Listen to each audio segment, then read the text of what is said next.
2020 کے صدارتی انتخابات صدر لوکاشینکوف کے 26 سالہ اقتدار میں سب سے زیادہ مشکل اور سب سے زیادہ بھاری ثابت ہوئے۔ اب عام حالات میں دیکھا جائے تو بظاہر یہ ایک رسمی کارروائی ہی تھی اور طاقتور صدر لوکاشینکوف چھٹی مرتبہ بھی صدر منتخب ہونے کے لیے مکمل طور پر تیار تھے، اور اس کے لیے میڈیا پہلے ہی ان کے کنٹرول میں تھا، اور ساتھ ہی تمام بڑے بڑے اپوزیشن لیڈروں کو انہوں نے مختلف ہیلوں بہانوں سے جیلوں میں ڈال دیا۔ تو بظاہر ان کے اقتدار میں حائل تمام رکاوٹیں ختم ہو گئیں، لیکن پھر اچانک یعنی انتخابات سے محض ایک ہفتہ پہلے ایک صدارتی امیدوار جس کو صدر لوکاشینکوف نے جیل میں بند کر دیا تھا، ان کی اہلیہ نے ایک متبادل امیدوار کے طور پر انتخابات میں حصہ لینے کا اعلان کر دیا۔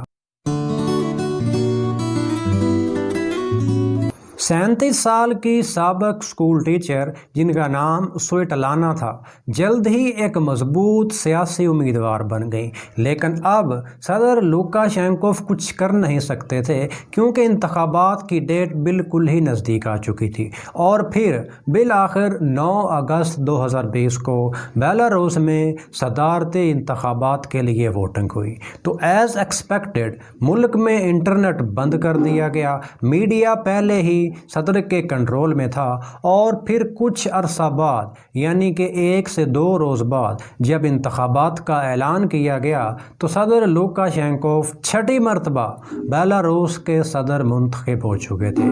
لیکن ان کا یہ اعلان کرنا ہی تھا کہ اس کے ریاکشن میں ملک میں مظاہرے شروع ہو گئے، جگہ جگہ مختلف قسم کی ریلیاں شروع ہو گئیں، ہزاروں افراد دارالحکومت میں جمع ہو گئے جنہوں نے انتخابات میں دوبارہ گنتی کے مطالبات کو دہرانا شروع کر دیا۔ تو ایسے میں صدر لوکاشینکوف چپ کیسے رہ سکتے تھے؟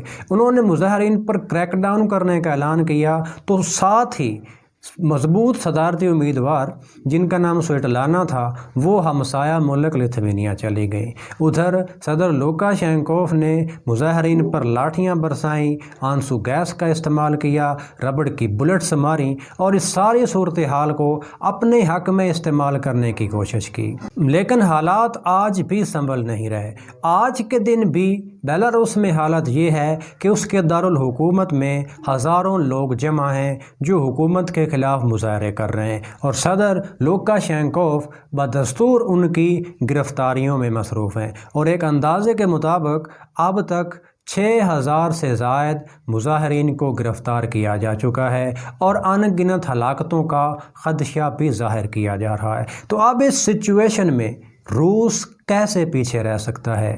یہاں پہ پھر انٹری ہوتی ہے روس کی۔ 27 اگست کو روس کے صدر ولادیمیر پوٹن نے صدر لوکاشینکوف کی مدد کے لیے بیلاروس میں فوج بھیجنے کا اعلان کر دیا۔ لیکن اس سے پہلے یہ بات یاد رکھیں کہ اقوام عالم جس میں یورپی یونین اور امریکہ جیسے ممالک شامل ہیں، بیلاروس میں ہونے والے انتخابات کو فراڈ قرار دے چکے ہیں اور اسے مسترد کر چکے ہیں۔ تو اس سچویشن میں جب روس یہاں پہ داخل ہوا یا اس نے فوج بھیجنے کا اعلان کیا تو یہ بات واضح ہو گئی کہ اب سٹوری ذرا بڑی پکچر پر بننے جا رہی ہے۔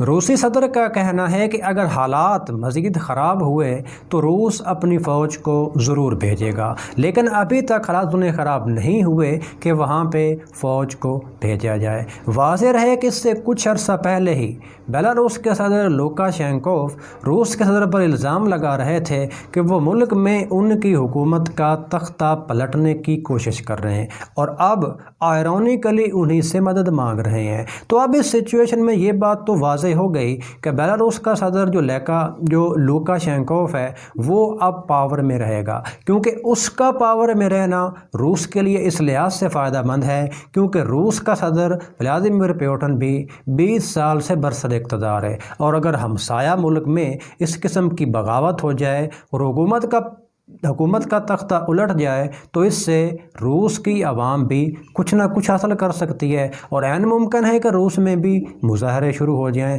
تو اس لحاظ سے روس نے اپنا کردار اپنے مفاد کے لیے استعمال کرنے کی کوشش کی ہے، لیکن اس سے پریشانی یورپی یونین کو ہوگی، کیونکہ اس نے بیلاروس میں حالات کو خراب قرار دیا ہے اور صدر پر زور دیا ہے کہ وہ مظاہرین سے مذاکرات کرے۔ تو اب یہ وہ سچویشن ہے جو اس وقت بیلاروس میں پیدا ہے۔ اس بارے میں آپ کی رائے کیا ہے؟ نیچے کمنٹ سیکشن میں ضرور لکھ کر بتائیے۔ اس کا فالو بیک بھی آپ کو ملتا رہے گا، لیکن آج کے اندراج کا یہیں پہ اختتام کرتے ہیں۔ آپ سے ملاقات ہوگی نیکسٹ ویڈیو میں، تب تک کے لیے اللہ حافظ۔